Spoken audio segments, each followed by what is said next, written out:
Selamat datang kembali. Kali ini kita akan mengupas satu strategi yang cukup menarik nih dari buku David Rosen, 99 Strategi Negosiasi. Spesifiknya bab 75. Idenya ini loh, mempekerjakan ahli tapi hanya untuk hadir di satu sesi negosiasi penting. Nah, misi kita sekarang kita bongkar yuk, kenapa sih taktik ini kok bisa ampuh banget? Bahkan ya, mungkin agak mengejutkan ya. Pernah kepikiran nggak pakai cara gini? Ya, tentu saja. Konteksnya kan jelas. Negosiasi, apalagi yang taruhannya tinggi, kita pasti mau pakai semua keunggulan yang ada. Dan taktik ini, seperti kata Rosen, memang dirancang sengaja buat bikin kondisi nggak seimbang gitu dari awal sesi. Jadi bukan cuma nambah orang di tim kita, ada maksud lainnya. Oke, coba kita bedah lebih dalam ya. Konsepnya sih kedengarannya simpel ya. Anda sewa pakar, entah itu analis keuangan, mungkin insinyur, atau ahli hukum. Tapi bukan buat nangani semua urusan kasus gitu. Tapi spesifik aja, hadir pas kita lagi negosiasi atau mediasi. Rosen bilang ini lumayan umum loh di kalangan profesional top Wall Street. Menarik kan? Mereka bawa senjata khusus cuma buat momen itu. Betul sekali. Dan yang menarik lagi itu fleksibilitasnya. Gimana cara pakainya?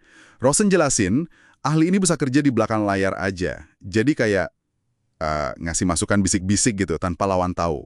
Atau, dan ini yang seringkali lebih nampol ya, dihadirkan terang-terangan. Bisa duduk di ruangan, atau malah gabung lewat telepon pas sesi lagi jalan. Nah, ini nih. Menurut saya ini bagian psikologisnya yang, wah, kena banget efek kejutannya itu loh.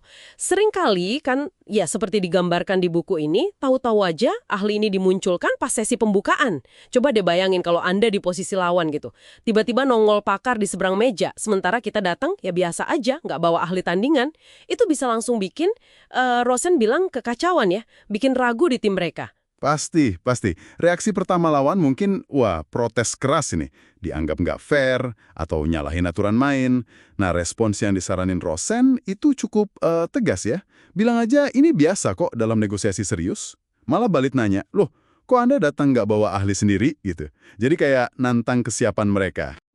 Jadi intinya, di labelnya ya, penting ya cara kita menyebutnya, cukup bilang konsultan atau staf pendukung, sesi itu aja. Bukan sebagai saksi ahli kayak di pengadilan. Jadi bisa menghindar dari aturan formal soal pengungkapan gitu ya, itu celahnya. Persis, itu dia poinnya.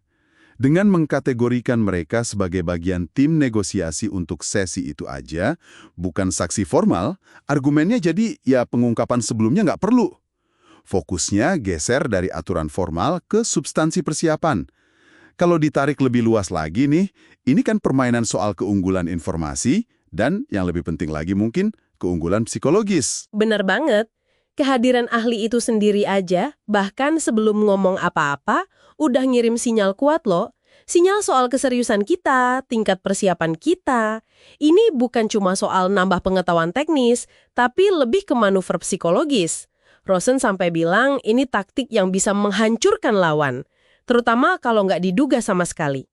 Iya, menghancurkan di sini maksudnya lebih ke merusak rasa percaya diri dan strategi lawan ya. Jadi intinya bukan cuma soal apa yang ahli itu bilang nanti, tapi fakta dia ada di sana dan kapan dia dimunculkan. Ini kayak demonstrasi kekuatan dan kesiapan kita gitu. Jadi, apa artinya ini buat Anda para pendengar? Coba deh, renungkan sejenak. Skenario negosiasi yang pernah atau mungkin akan Anda hadapi. Ada nggak sih situasi di mana bawa ahli spesifik secara dadakan begini, sebagai kejutan, bisa benar-benar mengubah jalannya permainan? Momen krusial mana yang bisa dimenangkan pakai senjata rahasia ini? Poin kunci yang bisa kita ambil dari bab 75 ini, ya, intinya, pakai ahli khusus buat sesi negosiasi, itu cara strategis buat langsung mengubah dinamika kekuatan. Taktik ini mengandalkan kombinasi antara keahlian yang fokus dan elemen kejutan psikologis, untuk keuntungan Anda tentunya.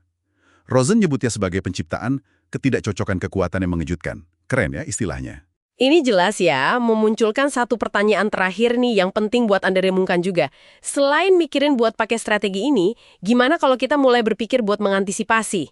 Gimana kalau lawan kita yang mungkin pakai cara ini ke kita? Nah, kesadaran ini kira-kira mengubah cara Anda mempersiapkan diri nggak untuk negosiasi berikutnya? Sesuatu untuk dipikirkan lebih lanjut ya.